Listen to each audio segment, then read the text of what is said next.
Rasakan Tuhan hadir di tengah kita, saudara. Kalau saudara tidak merasakannya, sia-sialah saudara hadir tempat ini. Tidak ada pertemuan secara pribadi. Kita mau berkata, bila ku buka mataku dan lihat wajahmu, ku terkagum. Ku lihat hidupku dan karya tangan, ku tersanjung karena semua yang baik dalam hidupku itulah karyamu. Kau beri kesempatan yang baru, amin. Dan ku ingin mengenalmu Tuhan lebih dalam dari semua yang ku kenal. Haleluya, amin. Tiada kasih yang melebihimu. Ku ada untuk menjadi penyembahmu.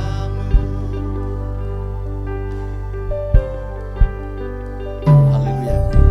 Bila ku buka mataku dan lihat wajahmu, katakan, ku terkagum Tuhan. Haleluya. Katakan, bila ku lihat, kita melihat hidup kita semuanya dan karya tangan Tuhan, kita merasa sangat tersanjung.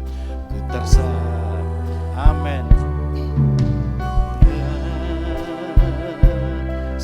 Semua yang baik Tuhan dalam hidup itulah karya, amin. Kau beri kesempatan yang baru dan mengenalmu Tuhan lebih dari semua yang Yesus Tuhan. Tiada kasih yang melebihimu. Ku ada untuk menjadi, haleluya, amin. Dan ku ingin mengenalmu lebih dalam dari semua yang ku kenal. Tiada kasih yang melebihimu. Ku ada untuk menjadi penyembah. Mari jamaat yang dikasih Tuhan, kita katakan, kita nyanyi bersama. Oh, Tuhan itu baik, saudara. Saya tidak tahu apakah saudara pernah merasakannya. Saya ribuan kali merasakan kebaikan Dia, saudara. Siapakah saya di hadapannya? Tapi Dia begitu baik, saudara. Angkat pujian ini lebih sungguh-sungguh lagi. Katakan, ku tersanjung karena semua yang baik. Karena semua yang baik dalam hidupku Tuhan itulah karyamu. Kau beri, amin, amin, amin. Dan ku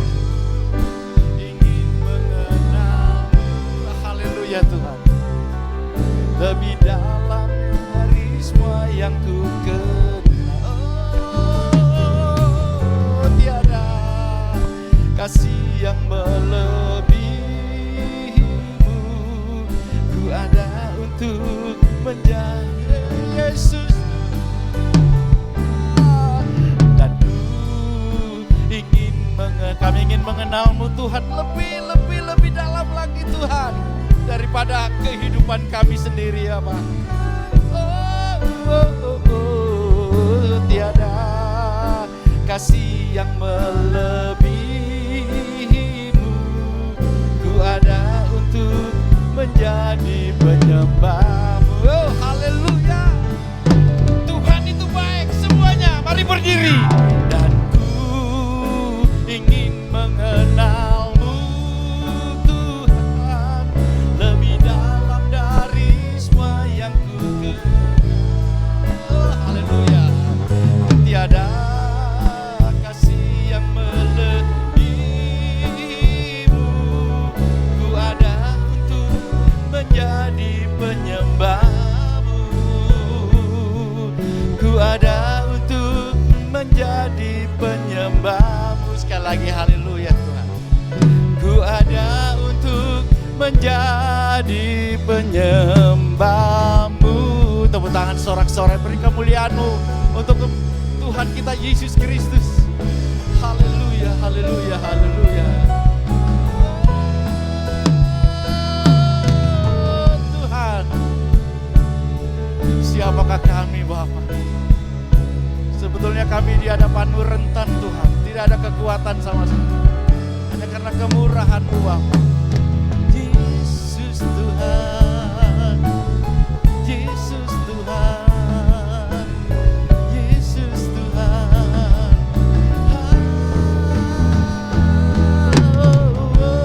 Haleluya. Kami menyembah-Mu Tuhan, karena kami ada hanya untuk menjadi penyembah-penyembah-Mu Tuhan. Yesus Tuhan, Yesus Tuhan, Yesus Tuhan.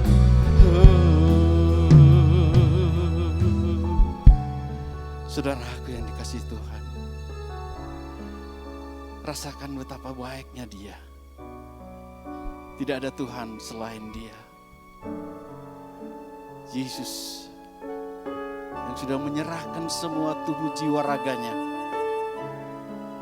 hanya untuk saya dan saudara yang sebenarnya nggak ada gunanya di hadapan Tuhan. Tapi Dia sudah menjadikan kita sebagai mempelai wanitanya. Luar biasa karya-karyanya untuk kita semua. Karena itu marilah kita memuji Dia dengan sungguh-sungguhnya. Dalam nama-Mu Yesus kami siap agungkan nama-Mu. Haleluya. Amin. Haleluya. Silakan duduk kembali. Salam. Salam. Salam. Iya, ini baru anak Tuhan ya. Luar biasa. Kita mau berkata, kita mau bersuka cita. Jangan ada satupun yang sedih, apalagi mikirkan utang. Jangan saudara ya. Semangat.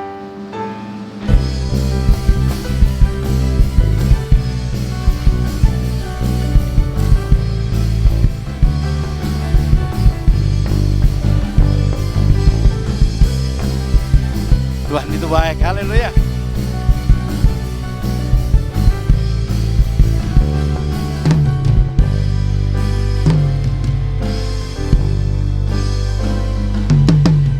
Dia mati bagiku, Dia bangkit bagiku, Dia Tuhan Allah penyelamatku. Amin.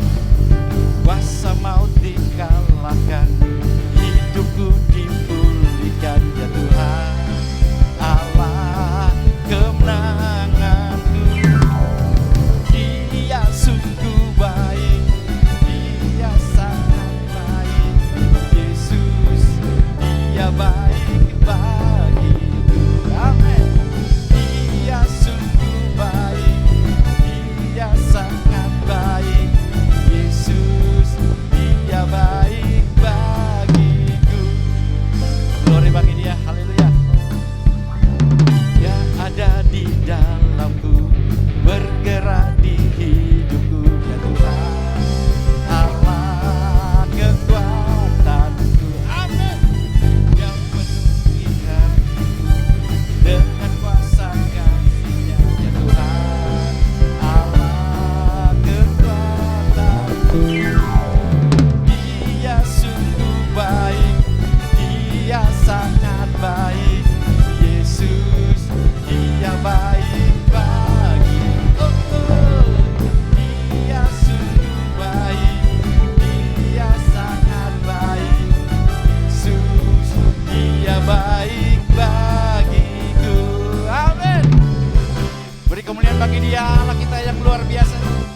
wajah saudara ada yang memang menunjukkan betul-betul merasakan cinta kasih Tuhan. Semuanya ya. Tapi nyanyinya ini saudara sebetulnya He's so good. Tapi ada, ya coba kita bangkit berdiri dulu. Kita mau angkat ini lagu lagi saudara ya. Oh haleluya. Kita mau angkat, kita mau tepuk tangan dulu deh. 1 menit untuk Tuhan ya. Gitu ya. Apapun, masalah apapun. Kelaparankah, kekurangankah, kemiskinnya. Jangan kehilangan. Kita mau berkata tetap Tuhan Yesus baik ya. Haleluya. Kita ulangi dari awal saja ya. Supaya tidak kehilangan semangat. Yuk tepuk tangan semua. Ah gitu dong ya. Anak Tuhan. Oh oh oh oh oh oh. Haleluya. Hei, saudara bisa berteriak di sana. Tidak dilarang.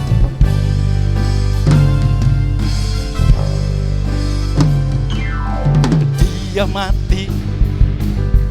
Diam. Ya Tuhan. Ayo. Mana suaranya? Itu dia. Amin. Kuasa maut dikalahkan, hidupku dipulihkan. Ya Tuhan, Allah kemenangan. Dia sungguh baik, Dia sangat baik.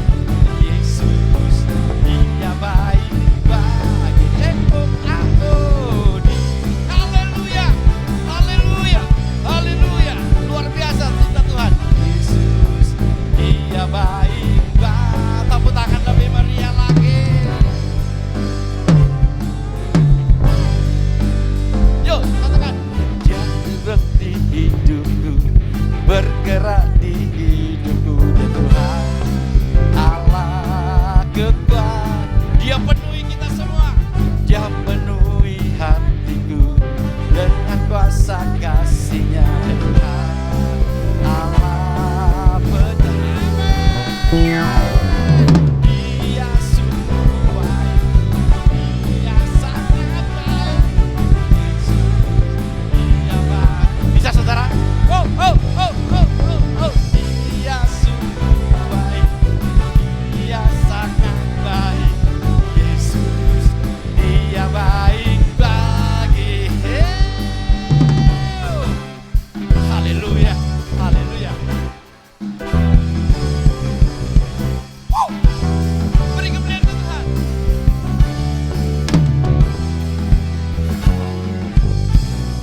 He's so good to you. He's so good to me. Jesus, He's so good to you. And oh, oh, oh. He's so good to you. He's so good to me. Jesus, He's so good to you and me. Amen. Jesus, He's so good to you. He's so good to me. Amen. He's so good to you and me. Tepuk tangan dulu untuk Tuhan Yesus. Mungkin musik bisa berlanjut. Tuh, ya. Saudara, ini mulai panas. Kalau saudara mesinnya diesel sudah mulai ya. Tapi masih kalah sama mobil saya yang bensin. Ya, angkat tangannya semua. Semua yang merasa kebaikan Tuhan. Yang gak merasa gak usah. Wow, semua ya. Puji Tuhan. Dia sungguh baik. Dia semua nyanyi. Amin. Yesus, Dia baik bagiku. Sekali lagi. Dia sungguh baik. Dia sangat baik. Yesus, Dia baik. Lebih kenceng lagi kita mau berkata. Yo semuanya. Dia sungguh baik. Oh haleluya, berkatnya luar biasa hari ini ya. Dia baik bagi. Oh, Dia sungguh baik. Dia sangat baik. Yesus. Sebelah kanan saya saja ya. Sebelah kanan saya ke kanan. Katakan semuanya. Dia yang sebelah kiri keplok-keplok saja. Dia sangat. Mana sebelah kanan saya? Di mana suaranya? Wek, wek, wek, wek. Ayo semangat.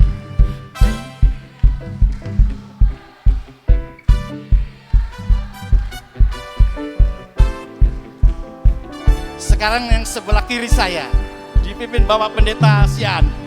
Dia yang kiri saya, tepuk tangan.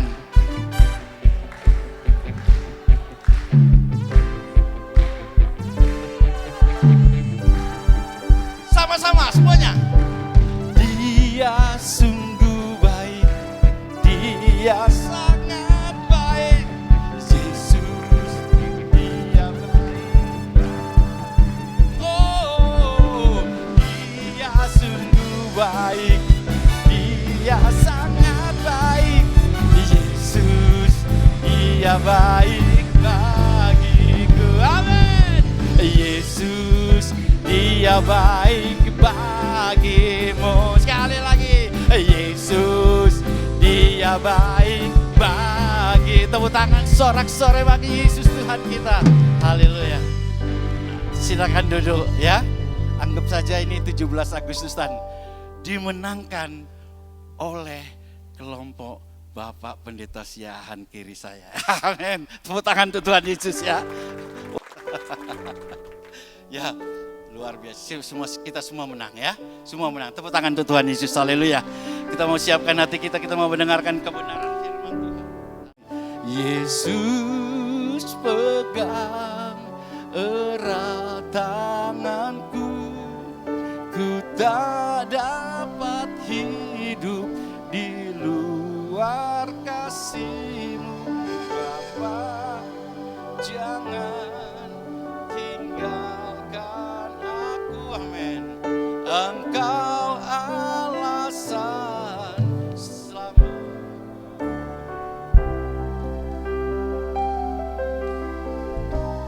Oh, haleluya. Kasih-Mu mengubah hidup. Amin. Kau memilihku, selamatkan hidup. Amin. Semua karena cinta saudara. I love you Jesus. Ini hidupku, pimpin jalan. Amin. Yesus pegang erat. Sekali lagi saya mengundang kita bangkit berdiri. Kita dapat hidup di luar kasih-Mu. Bapa, jangan Kau tinggalkan kami Tuhan. Kami tidak bisa hidup tanpa-Mu ya Yesus Tuhan. Amin. Haleluya. Oh, haleluya. Yesus pegang erat tanganku, kita dapat hidup di luar. Kami tidak bisa hidup di luar kasih-Mu Bapa. Bapa, jangan tinggalkan aku Bapa. Engkau alasan selamaku hidup. Harus pegang erat tanganku, ku tak dapat hidup. Kami tidak bisa hidup di luar kasih-Mu Bapa. Bapa, jangan tinggalkan aku Tuhan, karena Engkau alasan kami hidup. Engkau alasan selamaku. Oh, haleluya Tuhan. Tuhan baik. Yesus luar biasa. Haleluya. Yesus pegang erat tanganku, ku tak dapat hidup di luar kasih-Mu. Bapa,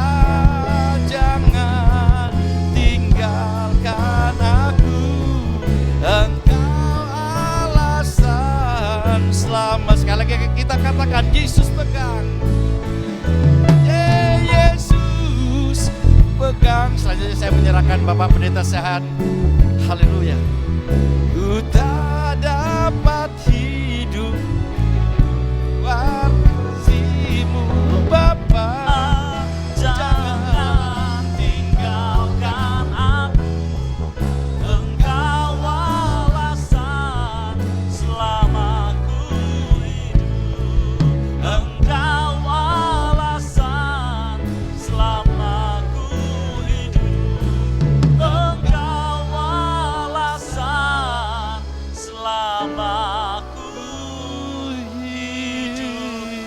memberikan sorak-sorai kemuliaan hanya bagi Allah kita.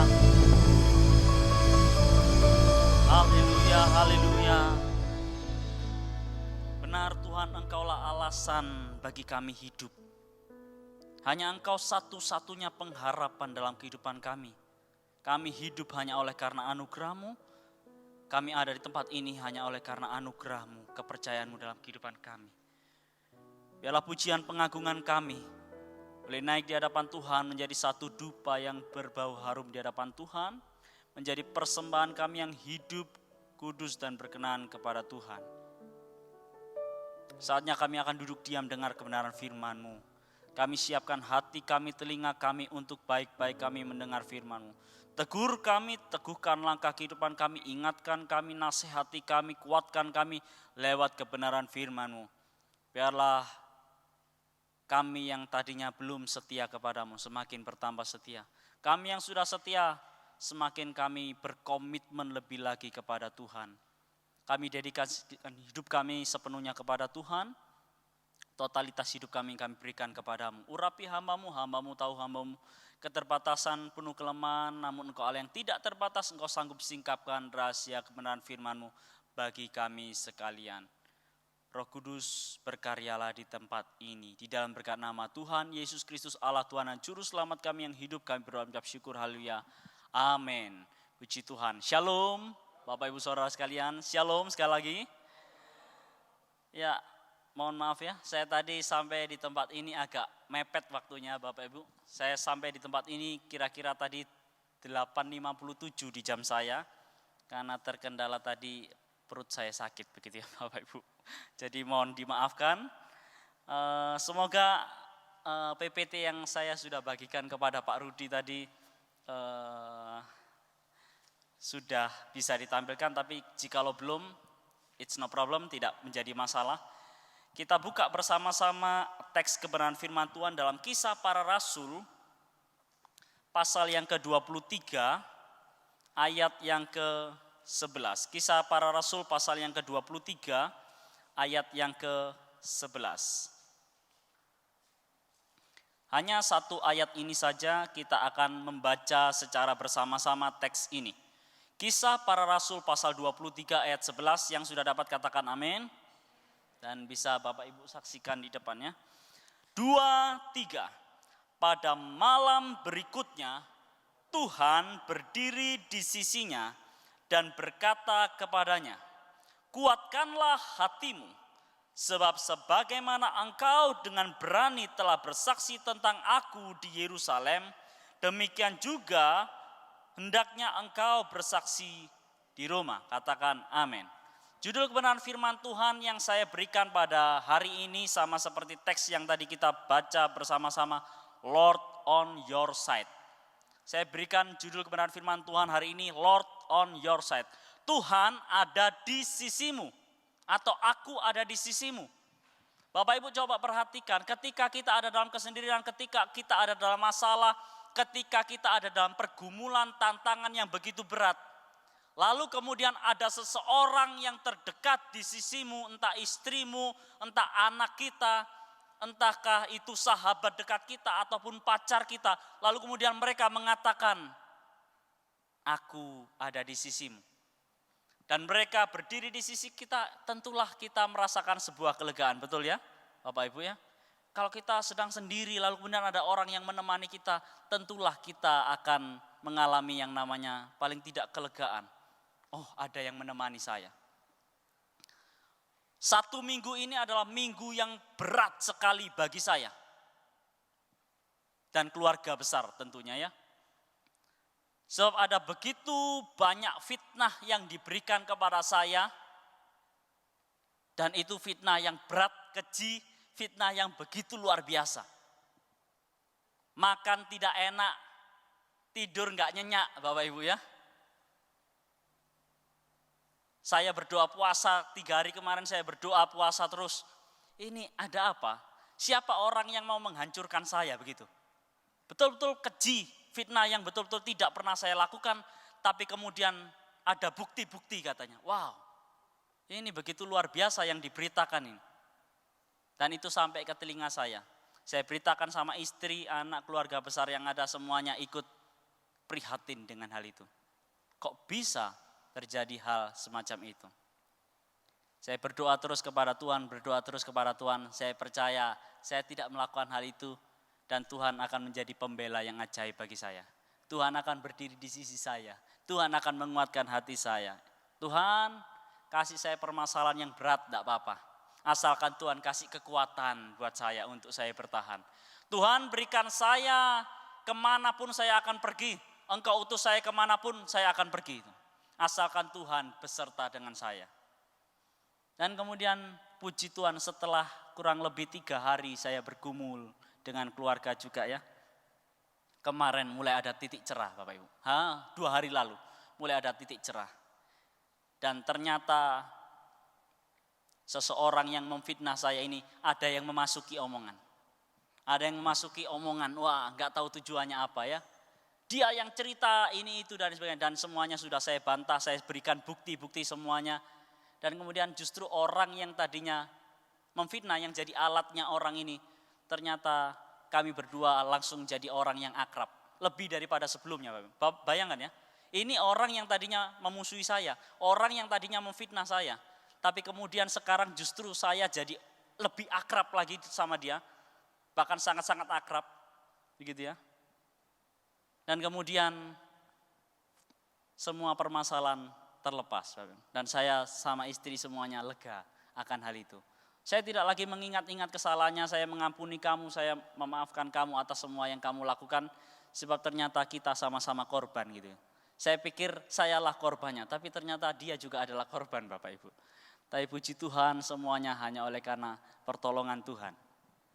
Dan Bapak Ibu perhatikan, Paulus juga ternyata menghadapi permasalahan, pergumulan, tantangan yang begitu berat selama masa hidupnya.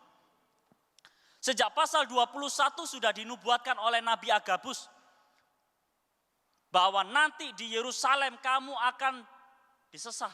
Kamu akan menghadapi banyak beban, permasalahan, pergumulan oleh karena kamu memberitakan Injil kebenaran firman Tuhan. Lihat ya, hati-hati kalau Paulus kamu ke Yerusalem. Dan betul, Paulus ke Yerusalem dan komplotan orang Yahudi berikhtiar untuk membunuh yang namanya Paulus ini. Jadi Paulus ini beberapa kali dia menghadapi nyaris mati. Bapak Ibu, bayangkan ya. Sampai-sampai kalau Bapak Ibu baca kitab Roma itu ya. Kami semua ini, para penginjil pada waktu itu, next ya. Oke, next. Ya. Beberapa kali dia menghadapi hampir mati. Berulang kali kan dia dirajam batu. Paulus ya. Dia dirajam batu lalu kemudian dia menuliskan dalam kitab Roma apa? Kami ini bagaikan domba-domba sembelihan. Maksudnya apa Bapak Ibu? Vonis itu kira-kira Paulus itu pengen ngomong begini. Vonis itu sudah dijatuhkan oleh hakim. Sudah didok. Hanya tinggal eksekusinya aja ini Paulus ini. Berulang-ulang kali dia mau menghadapi yang namanya kematian. Menghadapi kematian di depan mata. Coba Bapak Ibu bayangkan ya. Kalau Bapak Ibu tahu bahwa di depan itu akan ada kematian apa yang Bapak Ibu alami. Mungkin beberapa di antara kita ada yang bersuka cita. Oh puji Tuhan sebentar lagi saya menghadap Tuhan. Ya, permasalahan begitu berat mati aja deh gua gitu kan. Mati aja deh saya. Tapi ada beberapa orang yang justru ketakutan menghadapi kematian. Dan itu tidak bisa dipungkiri namanya manusia. Menghadapi kematian apalagi bayangan-bayangan di depan ini adalah kematian bukan karena sakit. Kematian bukan karena tidur lalu kemudian meninggal. Itu sesuatu yang enak ya Bapak Ibu. Tapi ini kematian karena di depan saya akan menghadapi saya dirajam batu. Di depan ada banyak orang yang mengepung saya. Yang tidak suka dengan Injil Kristus. Apa yang dihadapi oleh Paulus di sini? Dia disesah.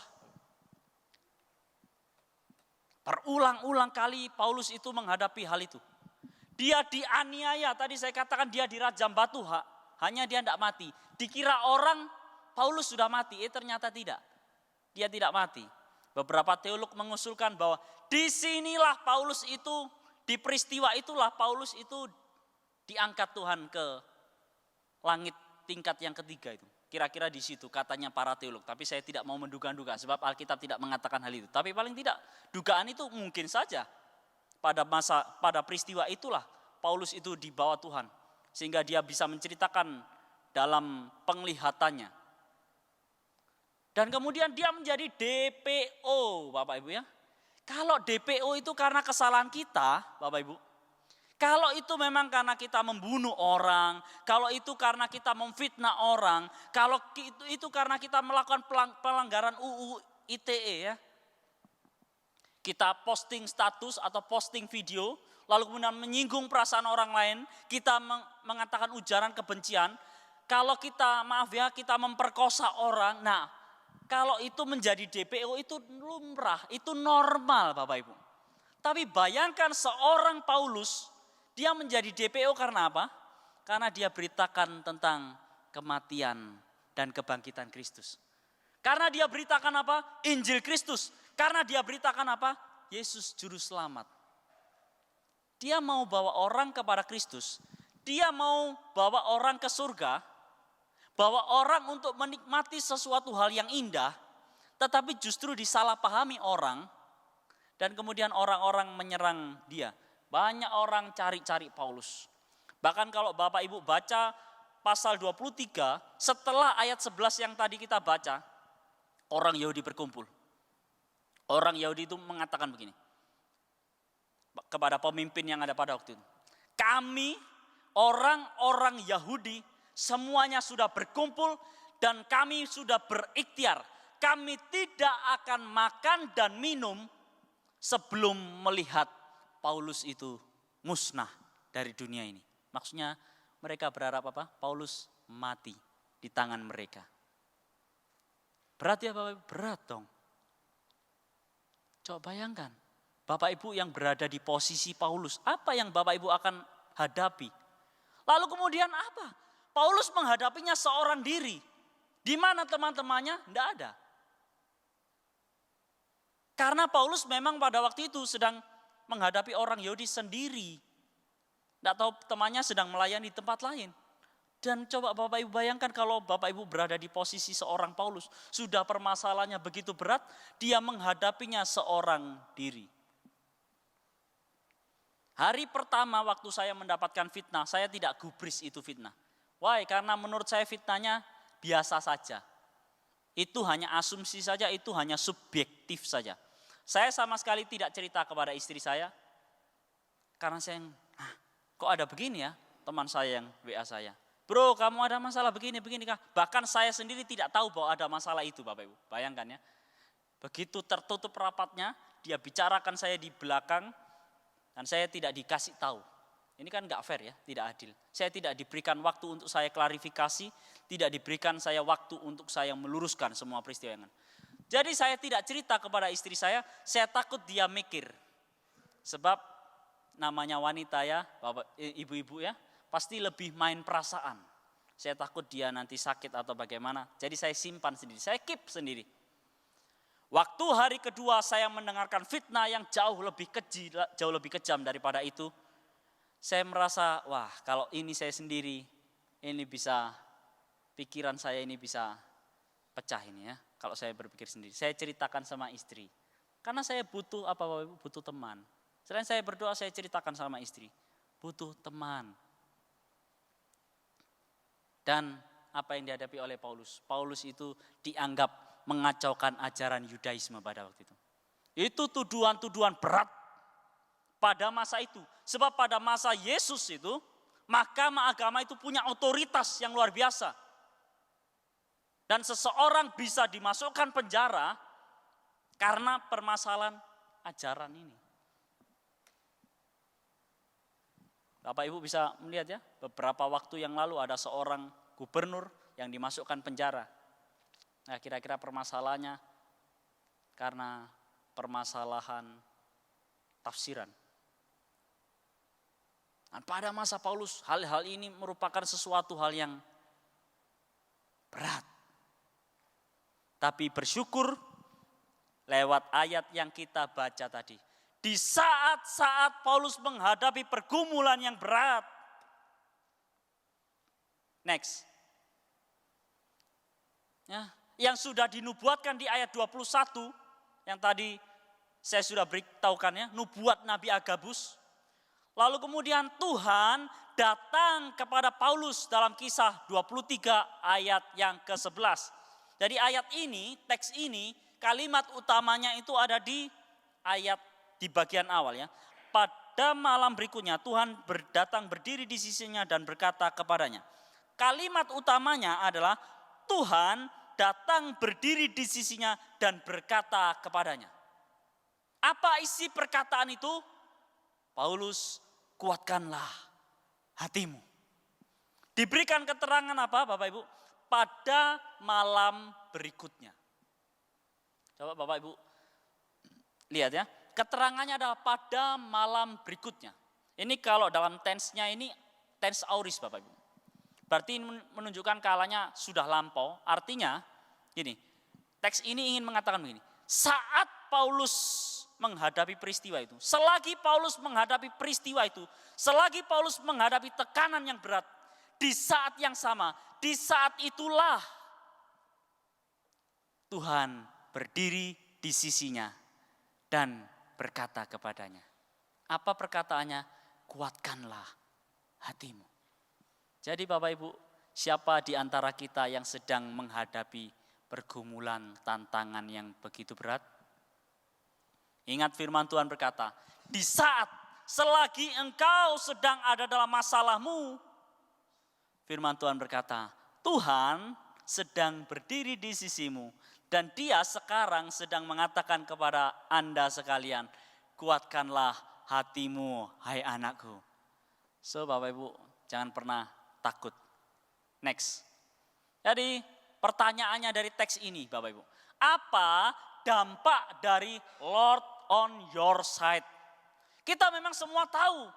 Dari sejak Yesaya pasal 7 yang kemudian itu nubuat yang kemudian digenapi dalam Matius pasal 1 ayat 23. Di sana malaikat Tuhan berkata, Ia akan disebut Immanuel, Allah beserta kita. Saya pikir semua orang tahu ya Allah beserta kita, Allah beserta kita. Tapi sesungguhnya banyak orang tahu Allah beserta kita. Tapi hidupnya ketika ada dalam permasalahan pergumulan, protes sama Tuhan. Di mana engkau Tuhan? Ya.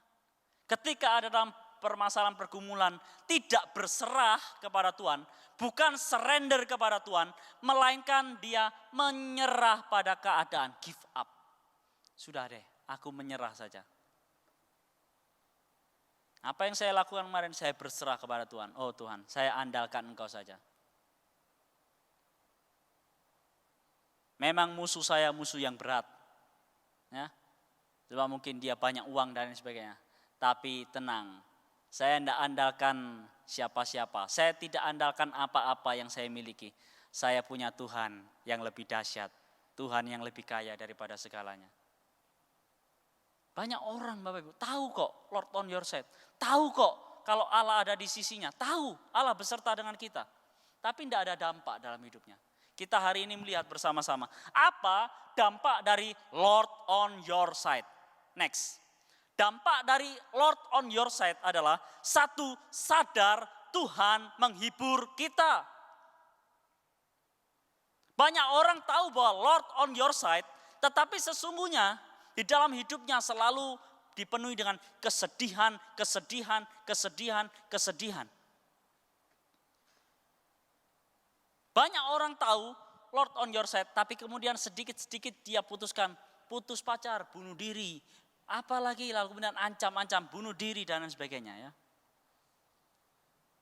Tapi hari ini firman Tuhan mengingatkan kita. Paulus itu waktu dia menghadapi permasalahan, waktu dia hadapi tantangan, pergumulan, di depannya dia menghadapi yang namanya kematian. Di saat-saat itulah Tuhan menghibur Paulus. Untuk apa sih Tuhan datang sama Paulus? Siapa pribadi yang datang kepada Anda waktu Anda dalam permasalahan? Mungkin kalau pribadi itu adalah istrimu, ya engkau akan terhibur. Mungkin itu yang memeluk engkau adalah anakmu. Waktu saya berbincang-bincang sama istri, saya ceritakan itu, anak saya tanya sama saya, Papa ada apa itu? Dia tanya begitu. lalu kemudian dia peluk saya dan itu sebuah penghiburan bagi saya. Tapi Bapak Ibu, ingat, siapa yang sedang menghibur Paulus di sini? Yang menghibur Paulus di sini bukanlah orang yang terdekat dengan dia yang ada di dunia ini. Entahkah itu sahabat-sahabatnya, entahkah itu murid-muridnya Paulus, entahkah itu anak didiknya. Tapi sesungguhnya yang berdiri di sisi Paulus dan berkata kepada Paulus, kuatkanlah hatimu hai anakku adalah Tuhan. Kurios. Kurios itu Bapak Ibu ya, muncul kira-kira 171 kali di dalam Alkitab Perjanjian Baru. Dan itu banyak hal ya. Kurios itu bisa artinya tuan, bos. Jadi misalkan saya bekerja, saya punya bos. Bos saya di kampus saya namanya Pak Oscar, Dr. Oscar Lonto, itu rektor saya. Nah, dia adalah bos saya. Jadi pada masa itu bisa memanggil atasan dengan sebutan kurios. Kaisar, raja, presiden seperti Pak Jokowi bisa kita panggil kurios. Tapi ingat, kurios itu bisa bermakna ganda juga. Jadi Tuhan di atas segala tuan, maksudnya Tuhan, Allah kita, itu juga bisa kita panggil dengan sebutan Kyrios. Dan siapakah Kyrios yang sedang berdiri di sisi Paulus? Yesus.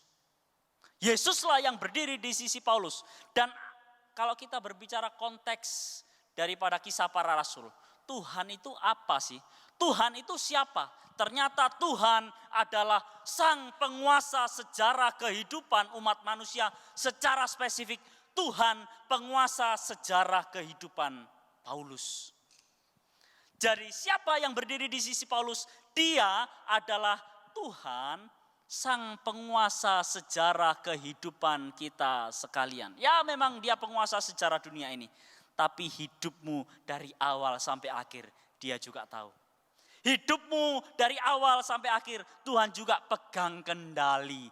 Dia menguasai, dia berotoritas atas hidup kita sekalian. Tadi Bapak Ibu, biarlah ini berdampak dalam hidup kita. Ketika engkau ada dalam masalah pergumulan yang berat, ketika engkau hadapi tantangan dalam hidup ini, sadarlah Tuhan menghibur kita. Sama seperti Tuhan berdiri di sisi Paulus dan mengatakan, kuatkanlah hatimu. Sang penguasa sejarah kehidupan kita masing-masing juga berdiri di sisi kita waktu kita ada dalam masalah. Jangan takut, sadar Tuhan menghibur kita. Amin. Tuhan menghibur kita. Next. Yang kedua Bapak Ibu, tentulah orang yang sadar Lord on your side dalam hidupnya seharusnya berdampak pada apa? Kita ini memiliki yang namanya keberanian. Keberanian karena kita benar ya Bapak Ibu. Bukan kemudian salah lalu kemudian dia marah-marah karena untuk menutupi kesalahan-kesalahannya. Tapi di sini konteksnya adalah ayat bagian teks selanjutnya, kalimat selanjutnya. Kuatkanlah hatimu, kata Tuhan. Sebab sebagaimana engkau dengan berani telah bersaksi tentang aku di Yerusalem, demikian jugalah hendaknya engkau pergi bersaksi di Roma. Dampak dari Lord on your side, dampak dari Allah beserta dengan kita atau Tuhan ada di sisimu, semestinya dalam hidup kita, kita menjadi orang-orang yang memiliki keberanian dalam hidup. Jangan kemudian ada tantangan sedikit di depan, lalu kemudian balik sajalah, balik arah saja. Saya senang kemarin berjumpa dengan orang yang tadinya memfitnah saya, ternyata dia juga adalah korban. Sebab dia sudah dimasukin omongan dan sebagainya, saya tetap mengasihi dia. Dan waktu saya berjumpa dengan dia, dia katakan, kami Pak, orang-orang timur, kami berani untuk kami maju terus, pantang mundur. Walaupun ada masalah, tantangan, saya tetap berani. Karena saya benar. Kalau saya benar begitu ya. Makanya kenapa kemarin saya berani untuk ungkapkan hal itu. Karena saya pikir ya itu benar. Ternyata setelah Bapak klarifikasi dan meluruskan semuanya, Bapak berikan bukti-bukti semuanya. Oh ternyata tidak benar. Oh ternyata Pak Yosef bukan orang yang seperti itu, dia katakan. Mohon maaf ya Pak, dia bilang begitu. Dan saya juga ngomong, saya juga mohon maaf Pak, saya sempat punya pikiran negatif dengan Bapak. Saya pikir kok segini bencinya dia dengan saya. Mengapa kok segini memfitnah saya begitu ya. Tapi ternyata di balik itu ada orang yang mengacaukan. Milikilah keberanian karena kita benar.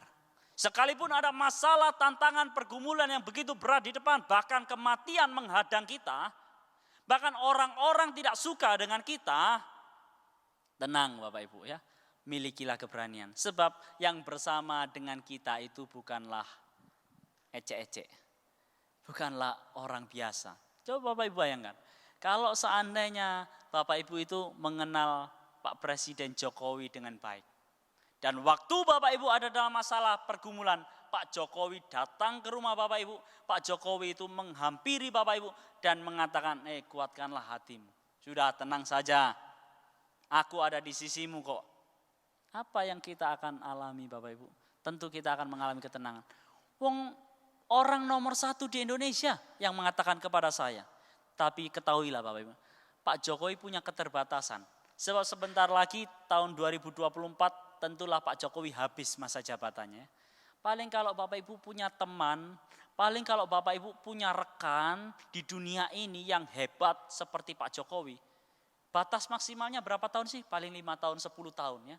Bapak Ibu mungkin diberikan kesempatan untuk menjadi ini, menjadi itu. Atau Bapak Ibu mungkin kalau mengenal lalu kemudian Bapak Ibu dibela dalam sesuatu. Orang mungkin takut menyentuh Bapak Ibu karena Bapak Ibu punya kedekatan secara personal dengan Pak Jokowi. Tapi itu batasnya hanya 5 tahun, 10 tahun. Tapi Yesus yang kita puja, Yesus yang kita sembah mengingatkan kepada kita sekalian. Dan ketahuilah, aku menyertai kamu sampai kepada akhir zaman. Sampai kapanpun dia akan tetap menyertai kehidupan kita Bapak Ibu. So, milikilah keberanian Bapak Ibu. Punyai keberanian. Jangan takut, amin. Jangan takut Bapak Ibu dalam menghadapi permasalahan pergumulan yang begitu berat. Hadapi saja. Saya ingat Papa saya pernah berpesan kepada mama saya. Waktu dulu menghadapi tantangan permasalahan pergumulan. Karena bikin gereja ya, lalu kemudian diteror setiap hari sama orang, dulu ya, sudah 30 tahun lebih yang lalu. Mama saya cuma bilang begini sama papa saya, sudahlah Pak, kalau begini ya enggak usah buka gereja. Kalau begini sudahlah kita melayani biasa-biasa saja, tak usah melayani jemaat seperti gereja begini ya. Apa kata papa saya? Jangan pernah lari dari masalah. Sebab kalau kamu belum lulus dalam masalah ini, di depan kamu akan menghadapi masalah yang sama. Karena kamu dianggap belum lulus kok sama Tuhan. Luluslah dalam ujian masalah yang satu. Maka ketika kita sudah dianggap lulus dalam ujian itu, kita akan lebih tough menghadapi masalah selanjutnya. Saya pernah difitnah sekitar 6 tahun yang lalu, nggak tahu ya kenapa kok saya ini bakat sekali difitnah ya. Wah itu ya. Saya ini baru usia 29 tahun lebih ya Bapak Ibu, belum 30. Besok Desember saya baru 30 ya. Tapi saya heran dengan hidup saya ini. Oh Tuhan, ini saya 2 kali loh menghadapi fitnahan yang begitu kejam, keji yang tidak pernah saya lakukan. Oh dibacakan Bapak Ibu ya, daftar itunya ya, daftar tuduhan kepada saya itu. Ada 6 atau 5 tuduhan pada waktu itu terhadap saya. Saya sama sekali tidak pernah lakukan itu. Siapa yang tidak suka dengan saya? Siapa yang ingin menjatuhkan saya? Gitu ya. Tapi puji Tuhan, kalau saya bisa melewati, saya cuma ngomong begini sama Tuhan. Tuhan, kalau 6 tahun yang lalu Tuhan sudah pimpin, Tuhan sudah sertai, Tuhan berikan kemenangan kepada saya bisa melewati tantangan, pergumulan, fitnahan demi fitnahan itu kemudian tidak terbukti sama sekali. Sampai saat ini pun ketika saya menghadapi permasalahan yang sama, saya lebih kuat untuk menghadapinya. Berani, tapi karena kita benar. Dan firman Tuhan mengatakan, beranilah, karena kamu sudah pernah bersaksi di mana-mana ya. Di Yerusalem kamu sudah bersaksi. Bersaksi tentang apa? Yesus itu juru selamat. Paulus itu selalu menyaksikan dari perjanjian lama, aku memberitakan tentang kebangkitan orang mati. Itu kepada orang-orang Yahudi. Dasarnya apa kebangkitan orang mati? Yesus. Sama seperti Yesus yang sudah mati tapi bangkit pada hari yang ketiga. Demikian juga orang-orang Yahudi harus paham bahwa berangkat dari perjanjian lama, kita percaya ada dasar kebangkitan orang mati, yaitu Yesus. Itu yang diberitakan Paulus, Bapak Ibu. Dan Yesus mengingatkan, tenang.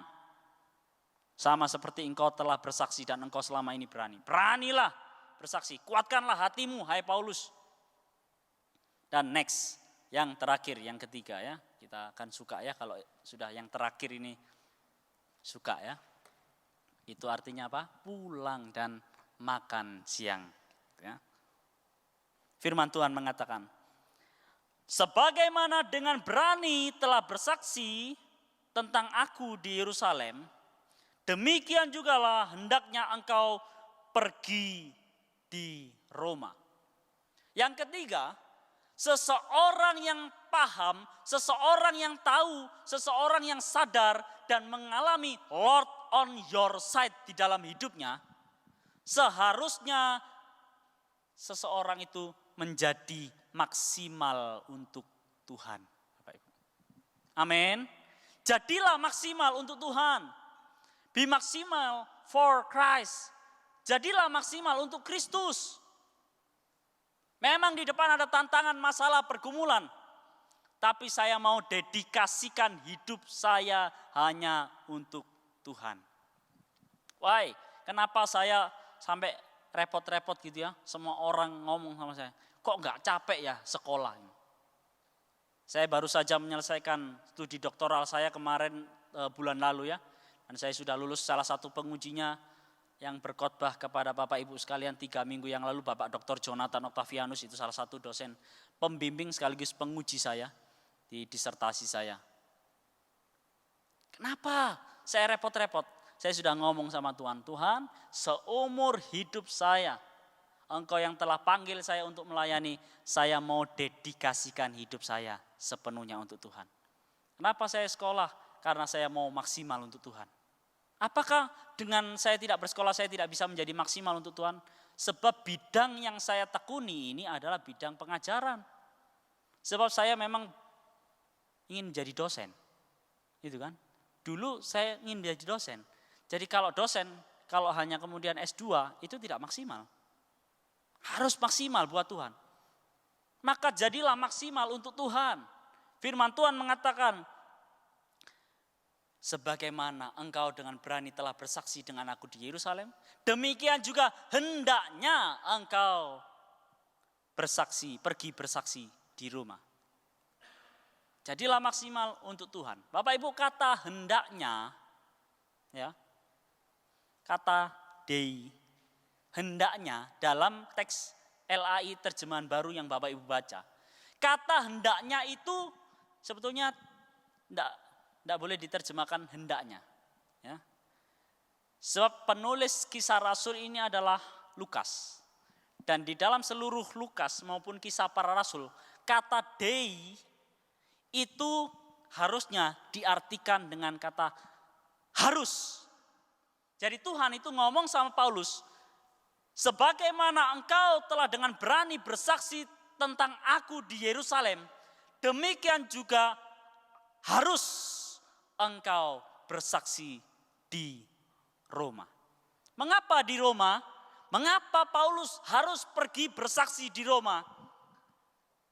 Sebab menurut sudut pandangnya Tuhan, menurut kacamatanya Tuhan, puncak pelayanan dari Paulus itu menjadi maksimal bukan di Yerusalem sampai di Illyricum, tapi puncak pelayanan Paulus itu ada di Roma, Bapak Ibu. Dan Paulus pun mati tahun 67 Masehi itu di Roma. Dengan apa? Dipenggal kepalanya.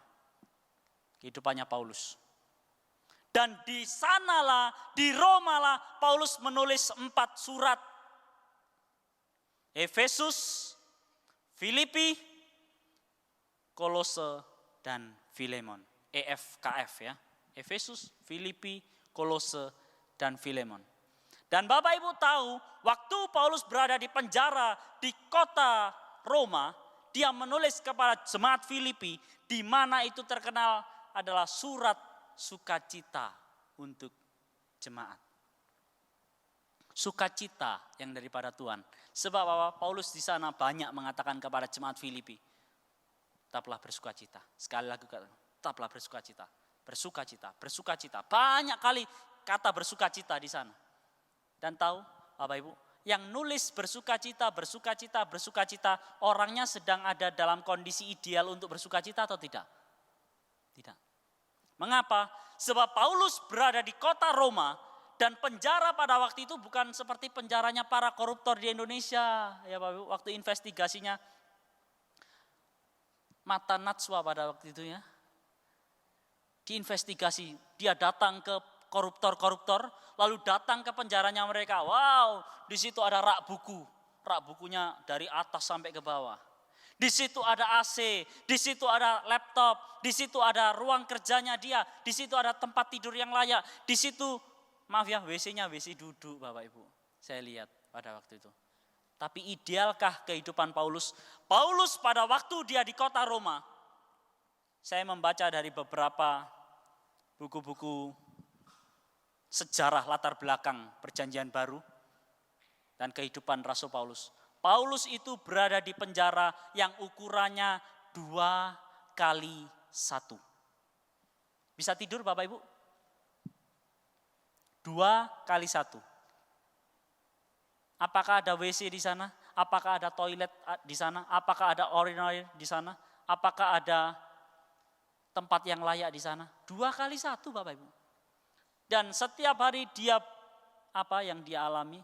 Dia dipasung tangannya dan kakinya. Tangannya diikat ke atas, kakinya diikat di bawah. Maaf Bapak Ibu, maaf, beribu maaf. Saya harus katakan, Paulus kencing di situ. Maaf Bapak Ibu, dia buang air besar di situ. Dan maaf, dia makan juga di situ. Bapak Ibu bisa bayangkan? Orang yang sedang menulis kepada jemaat Filipi, bersukacitalah senantiasa.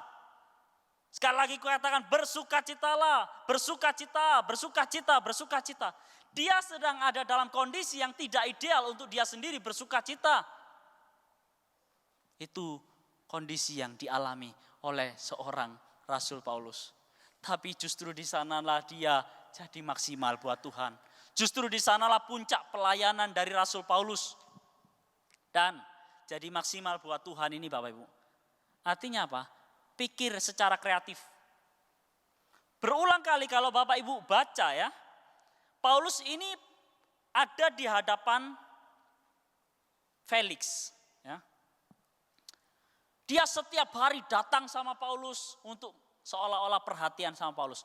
Padahal dia itu ingin minta sesuatu. Ayo suap saya, suap saya, suap saya. Kalau Paulus itu sudah terbukti tidak bersalah sebetulnya Bapak Ibu. Paulus dari teks-teks selanjutnya yang Bapak Ibu baca, setelah mereka mendengarkan pembelaan-pembelaan Paulus, Paulus itu sebetulnya sudah terbukti tidak bersalah. Di hadapan Felix, di hadapan Festus, di hadapan Raja Agripa, sebetulnya Paulus ini sudah tidak bersalah. Tapi waktu di hadapan Felix, dia itu setiap hari minta disuap oleh Paulus. Baca teks-teks selanjutnya nanti Bapak Ibu baca. Dari pasal 24, 25, 26. Minta dibayar. Kalau Paulus pada waktu itu mau menyuap Felix, saya pikir Paulus pasti bisa keluar pada waktu itu. Dan hamba Tuhan, rasul sekelas Paulus, tentu tidak susah dia minta sponsor. Betul ya Bapak Ibu ya? Kalau hamba Tuhan sudah besar gitu ya, dikenal di mana-mana, tentu nggak susah orang Kristen untuk bantu dia. Oh iya Rek, Paulus masuk di penjara. Tinggal Paulus kirim lewat mungkin teman-temannya, kawan-kawannya yang mengunjungi dia di penjara. Tolong dong bantu aku. Ini Felix sudah tahu bahwa saya tidak bersalah. Dia minta saya suap dia. Tapi Paulus tidak mau menyuap Felix. Paulus tidak mau melakukan hal yang tidak benar untuk tujuan yang sebetulnya menguntungkan dia. Betul ya? Keluar dari penjara kan tentu menguntungkan Paulus. Tapi dia tidak mau dengan cara-cara yang tidak alkitabiah. Karena apa Bapak Ibu? Seringkali kita mau menjadi maksimal untuk Tuhan, tapi membunuh kreativitas kita dan membunuh hati nurani kita. Kita maunya sukses, kita maunya menang, kita maunya mencapai keberhasilan, tapi membunuh kreativitas dan membunuh hati nurani kita. Paulus tidak mau lakukan hal itu. Paulus jadi maksimal buat Tuhan, tapi dengan cara-caranya Tuhan, dengan cara-cara yang alkitabiah, Bapak Ibu. Apa yang dilakukan oleh Paulus setelah dia menghadap Felix? Felix setelah 2 tahun dia ingin disuap oleh Paulus, dia digantikan oleh Festus. Diselidiki lagi sama Festus, oh tidak ditemukan kesalahan. Tapi Festus, Paulus begini, oke deh, kamu bebas saja deh dari penjara, saya bebaskan. Apa yang dilakukan oleh Paulus? Paulus tidak mau. Dia ingat firman Tuhan yang diberikan ini. Sama seperti engkau telah berani bersaksi tentang aku di Yerusalem, demikian juga engkau harus pergi bersaksi di Roma. Paulus ingat firman Tuhan, aku harus ke Roma. Paulus putar otak, Paulus kreatif. Apa yang dipikirkan oleh Paulus? Paulus ngomong begini, "Nggak, saya tidak mau bebas." Apa yang dilakukan oleh Paulus? Paulus ngomong sama Festus, "Aku mau naik banding kepada Kaisar." Cerdas ya Bapak Ibu? Kreatif. Paulus itu cerdas, dia kreatif. Harusnya dia minta sponsor kepada teman-temannya. Dia bebas, lalu kemudian minta sponsor sama teman-temannya. Suap orang, no, itu bukan cara-cara yang alkitabiah. Paulus ngomong apa? Dia tidak mau dibebaskan. Aku mau naik banding kepada Kaisar. Festus bingung, loh ini tidak ada tuduhan apa-apa, orang ini tidak ditemukan kesalahan, tapi dia mau naik banding kepada Kaisar. Mau ngomong apa sama Kaisar? Bagi seorang Kaisar ya nggak penting deh hal itu. Lalu kemudian Raja Agripa berkunjung kepada Festus. Festus ngomong, kamu tahu tidak? Ada seorang tawanan namanya Paulus. Dia mengalami ini itu, diceritakan semua tentang kehidupan Paulus kepada Raja Agripa. Raja Agripa mengatakan apa? Aku penasaran sama orang ini. Bawa Paulus menghadap kepadaku. Aku ingin mendengarkan bagaimana pembelaannya dia. Paulus tidak membela diri di depan Raja Agripa, melainkan ngapain? Dia menginjili Raja Agripa. Berangkat dari perjanjian lama, dia beritakan kematian Yesus, dia beritakan kebangkitan Yesus. Dia ceritakan pengalamannya, panggilan ilahinya dia, Paulus, dari yang tadinya pembunuh orang-orang Kristen atau pengikut jalan Tuhan, menjadi pengikut Kristus. Bagaimana panggilannya dari orang yang jahat, bengis, tapi kemudian menjadi orang yang totalitas dan maksimal untuk Tuhan ini. Diceritakan kepada Agripa, hai Raja Agripa, apakah dari apa yang aku katakan engkau menjadi percaya? Agripa mengatakan, sedikit lagi engkau bikin aku jadi orang Kristen. Aku berdoa dengan hati nurani yang murni, kamu satu saat itu pasti akan menerima keselamatan. Kira-kira Paulus mengatakan, oh berani ya Paulus ya. Dan Paulus ngomong apa? Agripa ngomong, iya tidak ditemukan kesalahan pada orang ini, bebaskan saja deh. Paulus ngomong apa Bapak Ibu? No, saya mau naik banding kepada Kaisar. Kreatif, cerdas. Maksudnya apa? Yang saya maksud kreatif, cerdas ini. Bapak Ibu, kalau Paulus dibebaskan, ya, dia akan berangkat ke Roma dengan biaya sendiri. Betul ya? Paulus berangkat dengan biaya sendiri, entahkah dia minta sponsor atau pakai uangnya sendiri. Tapi Paulus cerdas. Di mana posisi Kaisar? Di Roma, Bapak Ibu. Jadi kalau dia naik banding kepada Kaisar, Festus dan Raja Agripa lah yang harus memikirkan biaya perjalanan dari Paulus. Jadi Paulus pergi ke Roma gratis. Keren ya Paulus ini ya. Dia jadi maksimal untuk Tuhan. Jadi Bapak Ibu, seseorang yang tahu Lord on your side, dia akan sadar pertama Tuhan menghibur kita. Dalam menghadapi permasalahan pergumulan, sadar Tuhan menghibur kita, amin. Keluarga sedang bermasalah, anak kita bermasalah, pekerjaan kita sedang bermasalah, Tuhan menghibur kita. Saat-saat itulah Tuhan mengatakan kepada kita, kuatkanlah hatimu hai anakku. Yang kedua, milikilah keberanian. Mari Bapak Ibu terus, maju terus, pantang mundur. Jangan menyerah pada keadaan, tapi berserahlah pada Tuhan, Sang sumber kehidupan, Sang penguasa sejarah kehidupan kita sekalian. Milikilah keberanian, maju terus, jangan takut. Dan yang ketiga, menjadi maksimal untuk Tuhan. Mari jadi maksimal untuk Tuhan. Pikir secara cerdas, jadilah orang-orang yang kreatif. Jangan membunuh kreativitas kita dan hati nurani kita yang murni di hadapan Tuhan dengan cara-cara yang tidak alkitabiah. Penyertaan Tuhan itu segalanya bagi kita. Saya undang pemain musik maju ke depan. Kita angkat sebuah pujian penyertaan. Hari renungkan firman Tuhan ini Bapak Ibu. Hari-hari ini adalah hari-hari yang beratkah untuk kita? Datang kepada Tuhan. Sekarang Dia ada di sisimu masing-masing. Dan Dia sedang berkata kepada kita, Dia peluk kita. Dia rangkul hidup kita. Dia katakan, kuatkanlah hatimu hai anakku ya. Mari kita sama-sama bangkit berdiri Bapak Ibu. Kita angkat sebuah pujian penyertaan-Mu Tuhan. Penyertaan-Mu Tuhan, katakan segalanya, segalanya bagiku, hadir-Mu di hidupku, terutama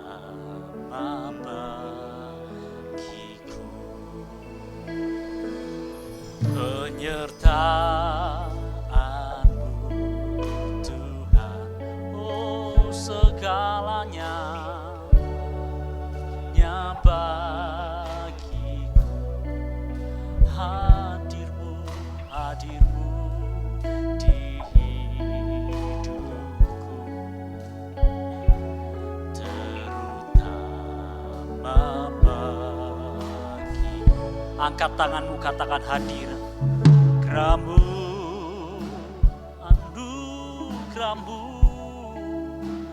anugerah-Mu, oh, semua karena anugerah-Mu, bukan karena kekuatanku, oh.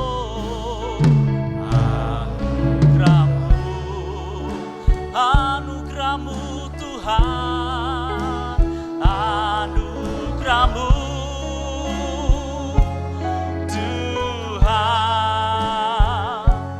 kasih dan sayang-Mu, sumber kekuatan bagiku. Sekali lagi katakan penyertaan-Mu Tuhan, penyertaan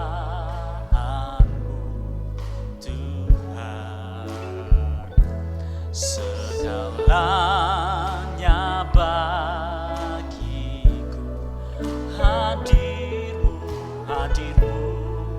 di hidupku,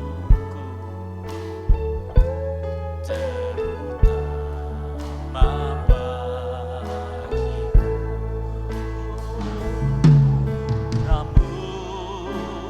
Anugerah-Mu Tuhan, anugerah-Mu, oh, semua karena anugerah-Mu, bukan karena kekuatanku, oh, anugerah-Mu, anugerah-Mu, anugerah-Mu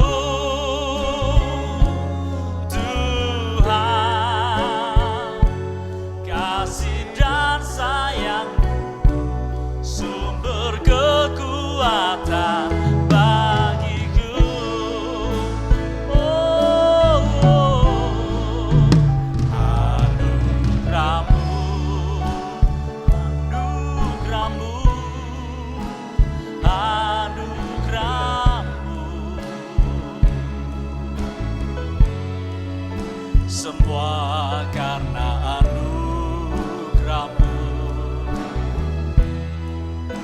bukan karena kekuatanku, oh, anugerah-Mu, anugerah-Mu Tuhan,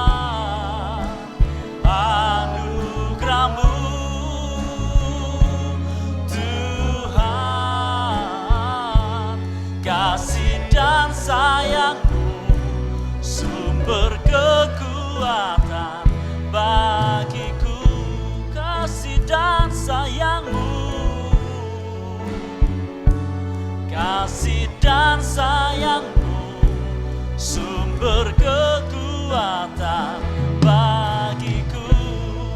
Kasih dan sayang-Mu,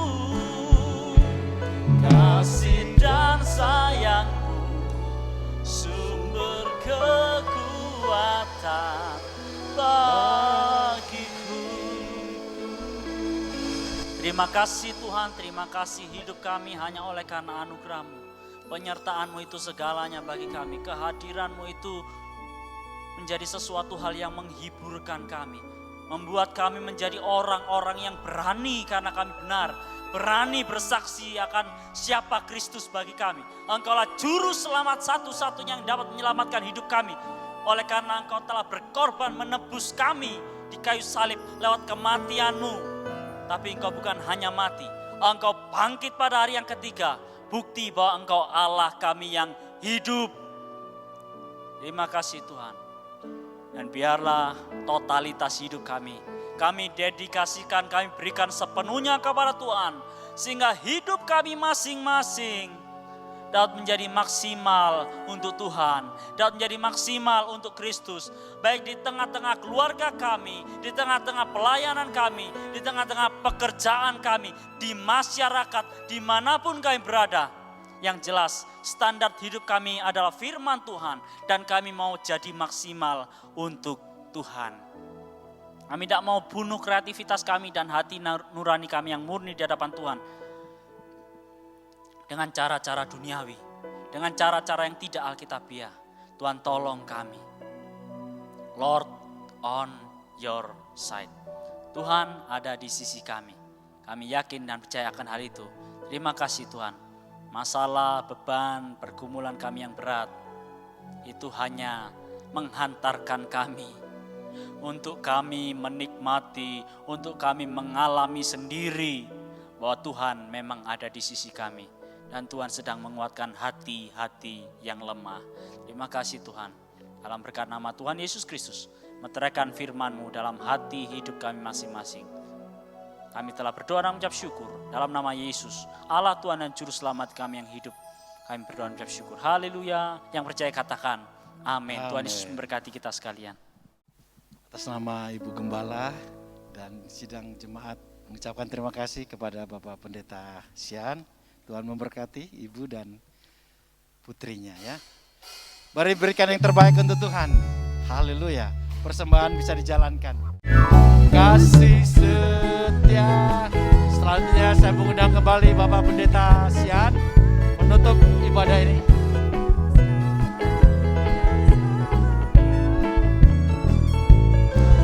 Ajaiblah kuasa dalam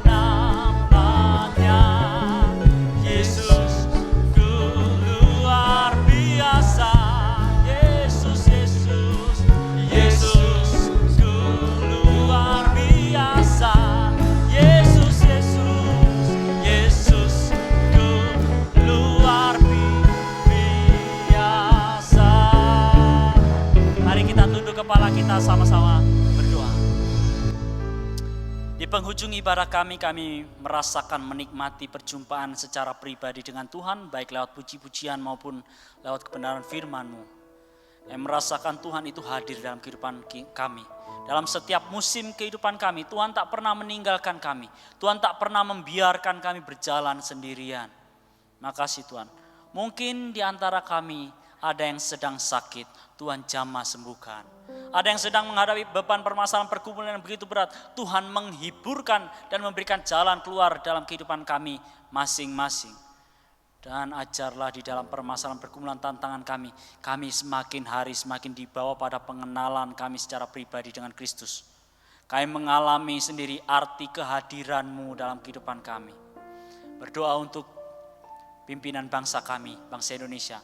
Berdoa untuk kota Surabaya, pimpinan kami di kota Surabaya ini. Semuanya diberkati Tuhan, penuh kemuliaan Tuhan bagi kemuliaan Tuhan. Memberkati buat gereja-Mu di tempat ini. Mulai dari Ibu Gembala, seluruh majelis yang ada, jemaat-jemaat yang ada, semuanya bergandengan tangan untuk memajukan pekerjaan Tuhan yang di tempat ini. Pelayanan di tempat ini semakin maju dan berkembang secara luar biasa.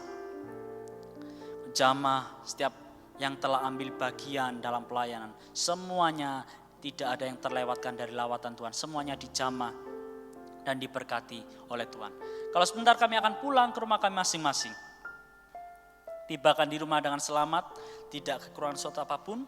Kami boleh berjumpa dengan keluarga kami masing-masing dengan berkat sukacita, penghiburan, damai sejahtera yang daripada Tuhan. Mari Bapak Ibu Saudara, kita angkat kedua tangan kita terima berkat Tuhan. Sekarang Bapak Ibu Saudara, pulanglah dengan membawa berkat rahmat damai sejahtera yang daripada Allah Bapa dan cinta kasih karunia dari anaknya yang tunggal Tuhan Yesus Kristus dalam pimpinan persekutuan Allah Roh Kudus adalah menyertai kita semua mulai saat siang hari ini sampai selama-lamanya. Di dalam berkat nama Tuhan Yesus Kristus, Allah Tuhan dan Juru Selamat kami yang hidup, kami telah berdoa, mengucap syukur, dan kami telah menerima berkat-berkat-Mu. Haleluya. Yang percaya katakan, amin. Tuhan Yesus memberkati.